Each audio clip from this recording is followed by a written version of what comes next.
Señor mío y Dios mío, creo firmemente que estás aquí, que me ves, que me oyes. Te adoro con profunda reverencia. Te pido perdón de mis pecados y gracia para hacer con fruto este rato de oración.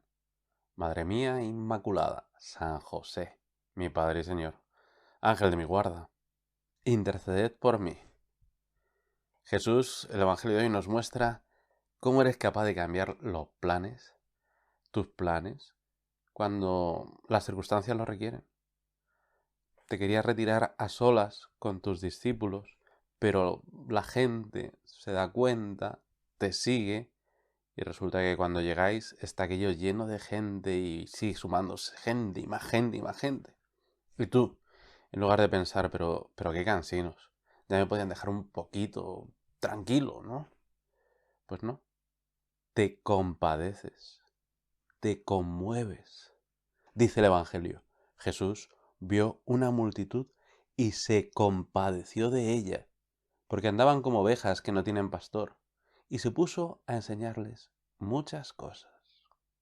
En los Evangelios, Señor, vemos cómo eres, cómo actúas, escuchamos tus palabras. Sin embargo, los evangelistas, que rara vez se entretienen en descripciones un poquito más detalladas, no suelen utilizar tampoco palabras para expresar cuáles son tus sentimientos. Pero entre esas pocas palabras que de vez en cuando emplean, una de las más frecuentes es precisamente la que escuchamos en este pasaje. Jesús se compadeció. Los evangelios están escritos en griego antiguo, y el verbo griego que se traduce habitualmente por compadecerse, conmoverse o apiadarse es splanchnizomai. Te lo repito por si no te ha quedado claro. Splanchnizomai. Casi te da un esguince de tráquea al pronunciarlo. Splanchnizomai. Y es un verbo, una palabra que tiene relación con otra palabra griega, splanknon, que indica las vísceras principales, el corazón, el pulmón, el hígado. Como comenta el Papa Francisco en el libro Entrevista, El nombre de Dios es misericordia, dice, el Dios hecho hombre se deja conmover por la miseria humana, por nuestra necesidad, por nuestro sufrimiento. El verbo griego que indica esta compasión es splanchnizomai y deriva de la palabra que indica las vísceras o el útero materno.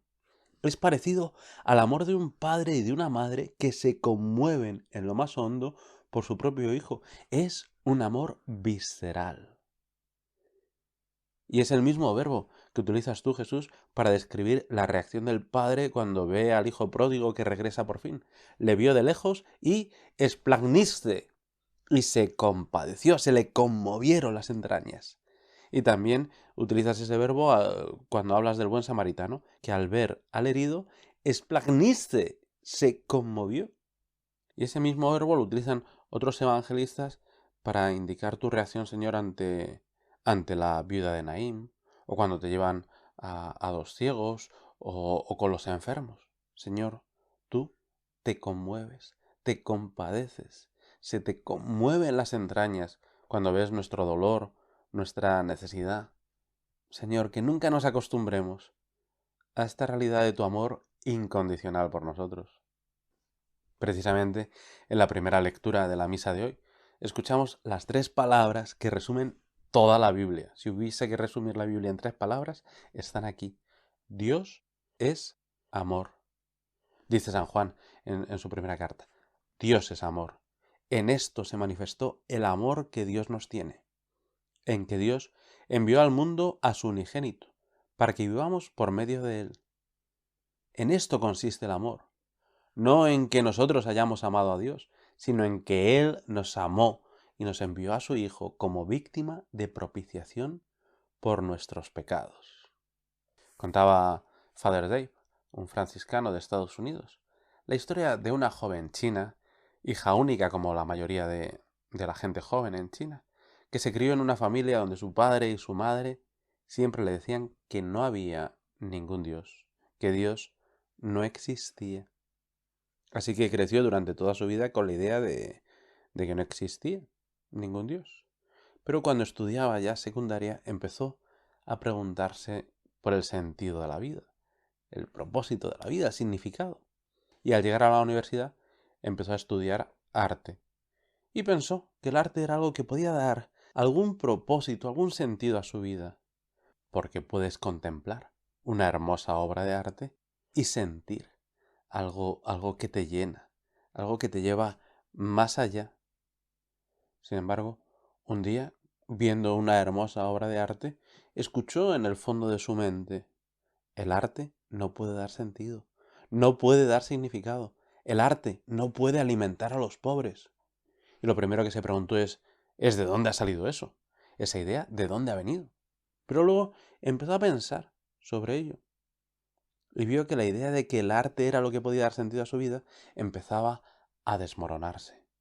Hasta que un día, paseando cerca de una iglesia católica, nunca antes había entrado en una iglesia católica, decidió entrar y en una pared lateral de la iglesia estaba escrito: Dios es amor. Esta joven no sabía exactamente qué significaba eso. No sabía que Dios es su Padre. No conocía el sacrificio redentor que tú, Jesús, has hecho para salvarla. No sabía que tú, Señor, por amor a ella, habías dado tu vida en una cruz.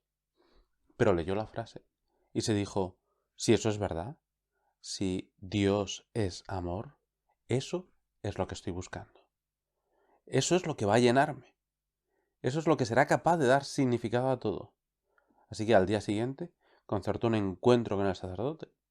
Y ahora esa joven china es católica, porque se encontró literalmente con tu amor, Señor, con el amor de Dios. Y esa es una experiencia que tú, Dios mío, quieres que tengamos.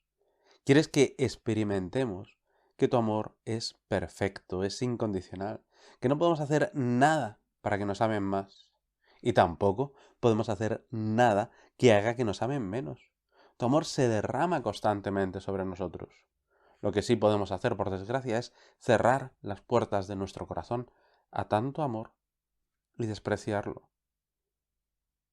Y como te compadeces, te dedicas a enseñar a la multitud a la que ves como oveja sin pastor, volviendo al Evangelio de hoy.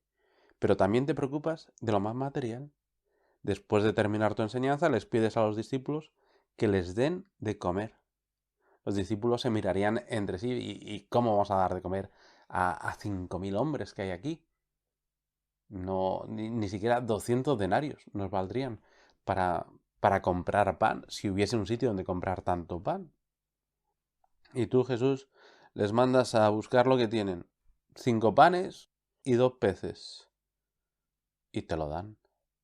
Y tomando los 5 panes y los 2 peces, alzando la mirada al cielo, pronunció la bendición, partió los panes y se los iba dando a los discípulos para que se los sirvieran. Repartió entre todos los 2 peces. Comieron todos y se saciaron, y recogieron las sobras 12 cestos de pan y de peces. Los que comieron eran 5.000 hombres. En realidad, Jesús, podías haber hecho el milagro con un solo pan, si es que luego sobraron 12 cestos. Bueno, podías haber hecho el milagro sin ningún pan.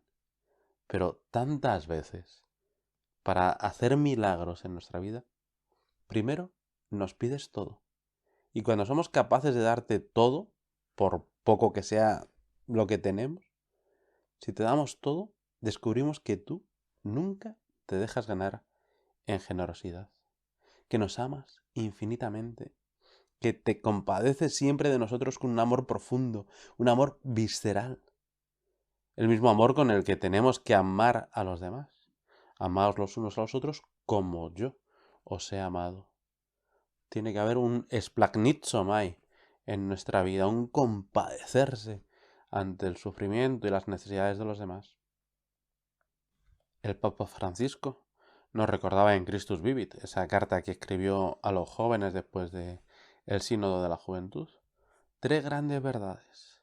Y esta era precisamente la primera verdad que nos quería recordar el Papa y que nos quiere recordar. Ante todo, quiero decirle a cada uno la primera verdad: Dios te ama. Si ya lo escuchaste, no importa, te lo quiero recordar. Dios te ama. Nunca lo dudes, más allá de lo que te suceda en la vida. En cualquier circunstancia, eres infinitamente amado. María y José nos pueden enseñar a compadecernos de las miserias espirituales y materiales de los demás y a darnos del todo para remediarlas, para amar como tú, Señor, nos amas. Te doy gracias, Dios mío, por los buenos propósitos, afectos e inspiraciones que me has comunicado en esta meditación. Te pido ayuda para ponerlos por obra. Madre mía Inmaculada, San José, mi Padre y Señor, Ángel de mi guarda, interceded por mí.